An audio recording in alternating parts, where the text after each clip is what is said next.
चलिए शुरू करते हैं आज की कहानी। कहानी का नाम है फाइनेंशियल जर्नी, यानी कि वित्तीय यात्रा, एक नया सफ़र। ये एक प्रेरणादायक कहानी है, तो इसे पूरा ज़रूर सुनिएगा। हर बड़ा सपना एक छोटे कदम से शुरू होता है। मेट्रो सिटी की चमक दमक में अक्सर लोग खो जाते हैं, लेकिन वही लोग इतिहास रचते हैं जो मेहनत, संघर्ष और ईमानदारी से हार नहीं मानते। कुणाल बिहार के एक छोटे से गांव से दिल्ली आया था। घर की आर्थिक स्थिति बेहद खराब थी। पिता रिक्शा चलाते थे और माँ दूसरों के खेतों में काम करती थी। कुणाल का सपना था कि वह परिवार की गरीबी मिटाकर उन्हें एक सम्मानजनक जीवन दे। गांव वाले कहते, अरे कुणाल, दिल्ली जाकर क्या करेगा? वहाँ तो सबको निगल जाता है वो शहर। लेकिन कुणाल ने निश्चय कर लिया था कि जाऊंगा। कहानी अभी तक सुन रहे हैं और आपको पसंद आ रही तो प्लीज़ चैनल को लाइक कीजिए, शेयर कीजिए और साथ में सब्सक्राइब करना मत भूलिएगा। अगर चैनल पर नए हैं तो प्लीज़ बेल आइकन में ऑल पर ज़रूर टिक कर दीजिएगा। तो वापस लौटते हैं कहानी में। दिल्ली पहुंचकर उसने एक सस्ती झुग्गी में कमरा ले लिया। शुरुआत में उसने छोटे मोटे काम किए, चाय की दुकान पर बर्तन धोना, डिलीवरी बॉय बनना, मॉल में सेल्समैन की नौकरी करना। लेकिन हर महीने का किराया, घर पर पैसे भेजना और अपना खर्च, सब कुछ बहुत मुश्किल हो जाता था। कई बार उसने भूखे पेट सोकर भी दिन गुजारे। एक दिन कुणाल को एक मोबाइल शॉप में नौकरी मिल गई। वहां उसने देखा कि लोग ईएमआई और क्रेडिट कार्ड से महंगे फ़ोन खरीदते हैं। कुणाल के मन में सवाल उठा, अगर इनको ईएमआई समझ आ सकती है तो क्यों ना मैं फाइनेंस सीखूं? वह रात को ऑनलाइन वीडियो और किताबों से फाइनेंशियल लिटरेसी सीखने लगा। दुकान में एक बार गलती से कस्टमर ने 50,000 रुपये ज़्यादा दे दिए। दुकानदार ने कहा, पैसे रख लो, किसी को पता नहीं चलेगा। लेकिन कुणाल ने तुरंत कस्टमर को पैसे वापस कर दिए। कैसी लग रही है आज की कहानी आपको? अगर पसंद आ रही है तो चैनल पर और भी बहुत अच्छी कहानियाँ और भी बहुत सारे अच्छे वीडियोज़ हैं, तो एक बार चैनल पर विज़िट करना ना भूलिएगा। तो वापस लौटते हैं अपनी कहानी में, जिसका नाम है फाइनेंशियल जर्नी। आखिर कुणाल कैसे फाइनेंशियल फ्री हुआ, देखते हैं। ग्राहक ने प्रभावित होकर कहा, तुम्हारी ईमानदारी तुम्हें बहुत आगे तक ले जाएगी।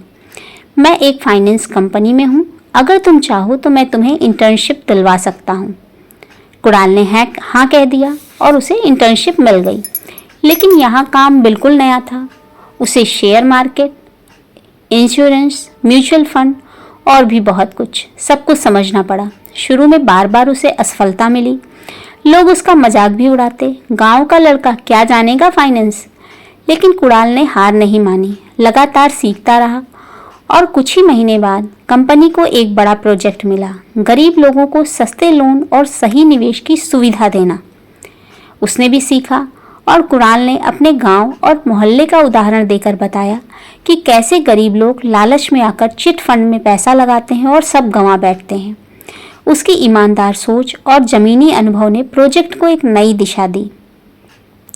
तो उनका प्रोजेक्ट बहुत अच्छा से शुरू हो गया और चलने लगा और उसे भी अच्छा, उसका प्रभाव जो है कंपनी पर अच्छा पड़ा। लेकिन सब कुछ अच्छा नहीं हो सकता ना, तो जानते हैं आगे क्या हुआ। लेकिन तभी मंदी आ गई और कंपनी को भारी नुकसान हुआ। कई कर्मचारी भी निकाल दिए गए। कुणाल की नौकरी भी अब खतरे में पड़ गई थी। वह टूट सा गया।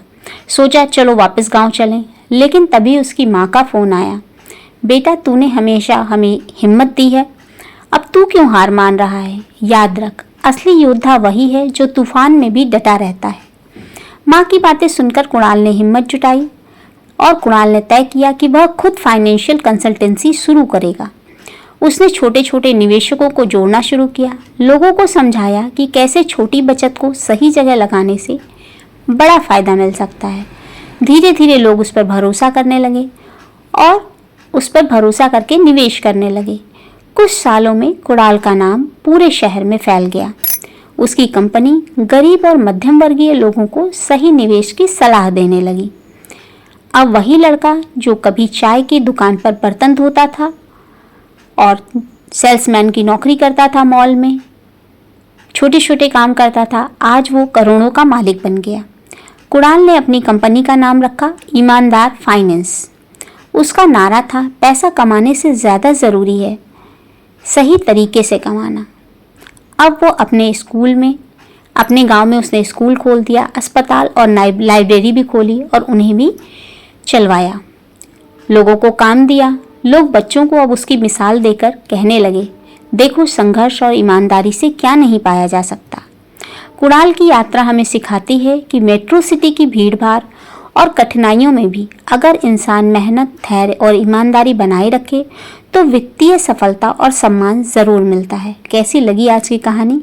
अगर पसंद आई तो चैनल को लाइक कीजिए, शेयर और सब्सक्राइब ज़रूर कीजिएगा। तो मिलते हैं अगली कहानी में। चैनल पर एक बार विजिट करना ना भूलें। धन्यवाद कहानी को पूरा सुनने के लिए।